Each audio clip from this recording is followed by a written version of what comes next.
MGTOW Masterpiece videos are made possible by excellence within the MGTOW community. Join our Renaissance project by submitting your own Masterpiece MGTOW video today.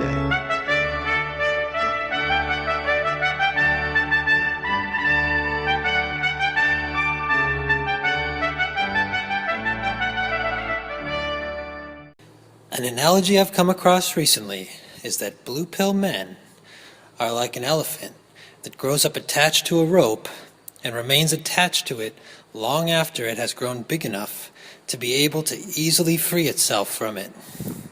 It doesn't free itself only because it believes that it can't. Similarly, the blue pill man isn't aware that he is taking the blue pill, which is why he confuses the blue pill lies and delusions for truth. He is just like the grown-up elephant who doesn't know that he is attached to a rope that he is strong enough to pull out of the ground. Man is different from the elephant, though, in the sense that it would be impossible for him to make the same mistake in exactly the same way. He would realize that he is capable of breaking the rope if he was in the same situation.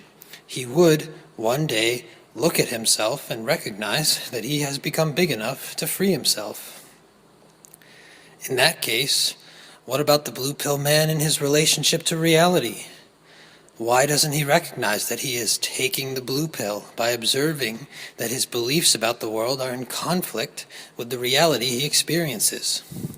Why doesn't he realize that he has been propagandized, like he would recognize that he can break the rope?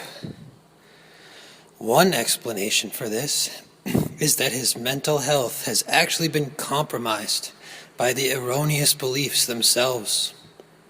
Compromised mental health reduces intelligence, awareness, clarity, creativity, energy, etc.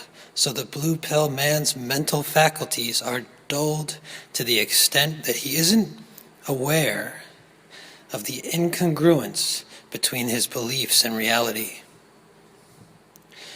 Compromised mental health is a physical health issue of mind and body. The most common forms of mental health problems are chronic anxiety and depression. Anxiety and depression go hand in hand because anxiety is nervous, internal hyperactivity in the mind and body that is unsustainable and leads to the physical and mental crash of depression.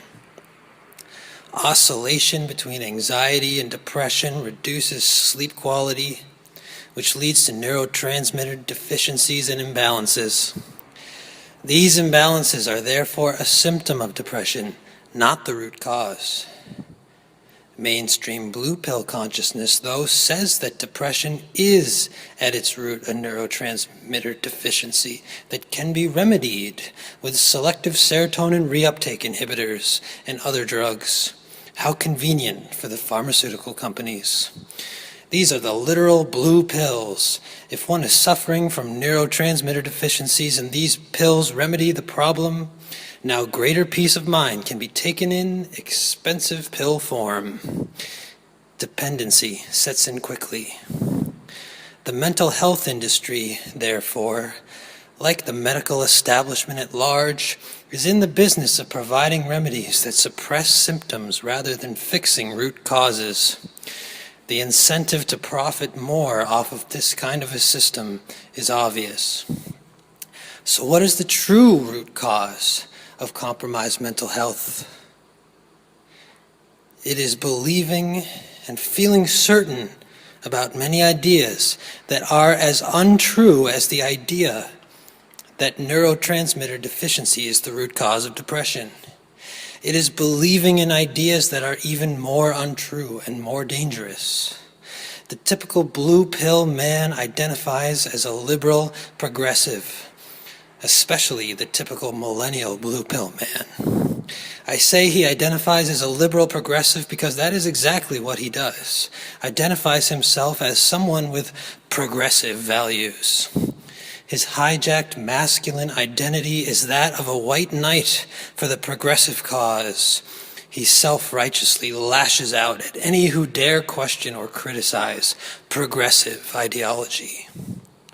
Most importantly, he knows that as a man, he must demonstrate that he is the progressive kind, who is guilty of the crime of having a penis and a sex drive. He must check his privilege by putting himself and his fellow men down.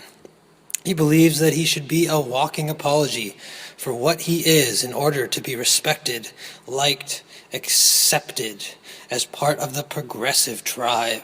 And so he becomes a walking, talking apology for himself in thought, word, and deed. He's a walking sorry excuse for a man because he's short-circuiting his very nature. He believes that it is his moral imperative to be ashamed of who he is. His very identity is that of an ashamed, guilty man. He suppresses his instincts, desires, character, and personality to act congruently with that identity. It doesn't even occur to him to try to cultivate masculine virtue because, after all, he is actively trying to negate his masculinity. He sees everything as ironic and nothing as genuine because he is projecting his own lack of authenticity. Because he is simply not being what he is. He is not being a man. He is not doing what a man does. Pursue his masculine purpose. Create something. Cultivate masculine virtue. The energy that he has to go somewhere. If it's not going into the man's masculine purpose, then it is going into anxiety and fidgeting and compulsive internet surfing.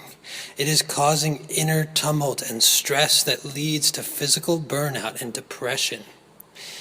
That causes the neurotransmitter imbalances that the psychiatrist blames on the problem when the pharmaceutical blue pills are prescribed.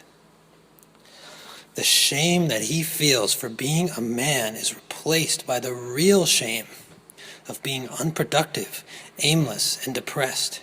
The shame he manufactured internally becomes genuine.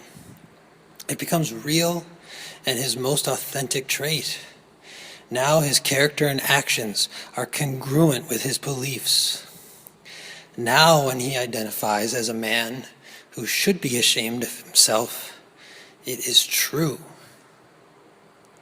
Take the red pill.